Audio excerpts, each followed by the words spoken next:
जय श्री राधे, हर हर महादेव। दोस्तों, आज मैं आपको कथा सुनाने जा रहा हूँ। श्री कृष्ण को गोलोक प्रस्थान के लिए देवताओं ने की प्रार्थना। श्री सुखदेव जी ने कहा, हे परीक्षित, जब वासुदेव जी को नारद जी मोक्ष का उपदेश देकर चले गए, तब एक दिन सनकादिक प्रजापतियों सहित ब्रह्मा, विष्णु और महेश श्री कृष्ण का दर्शन करने हेतु द्वारिका आए। आते ही वे समस्त देव गण भगवान कृष्ण के समक्ष हो स्तुति कर आसन ग्रहण करते हुए बोले, हे नाथ, हम लोगों ने भी भूमि का भार उतारने हेतु आपसे प्रार्थना की थी। सो कार्य अब पूरा हो गया है। यदुकुल में पैदा हुए आपको 125 वर्ष हो गए हैं। अब यहाँ आपका कोई काम नहीं रहता। उचित समझे तो अब गोलोक के लिए प्रस्थान करें। तब श्री कृष्ण उनको प्रस्थान करते हुए बोले, हे देवेश्वर, आपने सत्य वचन कहा, किंतु यदि मैं अभी अपने लोक को चला जाता हूँ तो मदोन्मत्त यादव विनाश संहार कर देंगे। ब्राह्मणों के शाप से यादव कुल का विनाश होने वाला है। अतः यदि मैं यादवों का संहार किए बिना जाऊँगा तो यदुवंशियों की मर्यादा का नाश हो जाएगा। अतः इनको संहार कर मैं जल्द ही गोलोक आ रहा हूँ।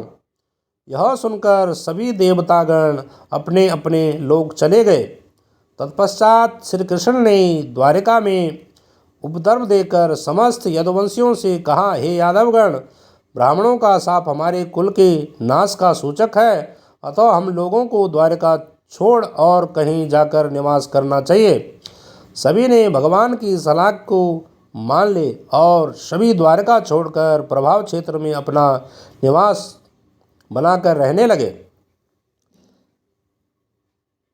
सुखदेव जी ने कहा, हे परीक्षित, जब यादव गणों को लेकर भगवान श्री कृष्ण प्रभास क्षेत्र में गए तो वहीं पर उद्धव जी एक दिन उनसे कहने लगे, हे प्रभु, हम समझ रहे हैं कि आप अब परम धाम जाने की तैयारी कर रहे हैं, अतः हमें भी अपने साथ ही ले जाने की कृपा करें, क्योंकि मैं आपके बिना एक क्षण भी नहीं काट सकूंगा। भगवान बोले, हे उद्धव, ब्रह्मा की प्रार्थना पर मैंने जिस कार्य के लिए अवतार लिया था वह कार्य पूरा हो चुका है। विप्र शाप से अब यादव कुलों का शीघ्र ही विनाश हो जाएगा और यह द्वारिका आज से 7वें दिन समुद्र में डूब जाएगी। जिस दिन मैं इस लोक का त्याग करूंगा उसी समय से कलयुग इसको दबा लेगा। हे उद्धव, फिर तुम पृथ्वी पर नहीं रहना। यदि रहोगे तो मेरी आराधना में लीन रहना और तुम्हें अवश्य मुक्ति मिलेगी। यह मैं वरदान देता हूँ। मृत्यु के पश्चात तुम हमें ही प्राप्त होंगे। हे उद्धव, मेरी भक्तों को उचित है कि निष्काम कर्म करें तथा मेरी भक्ति में तत्पर रहें।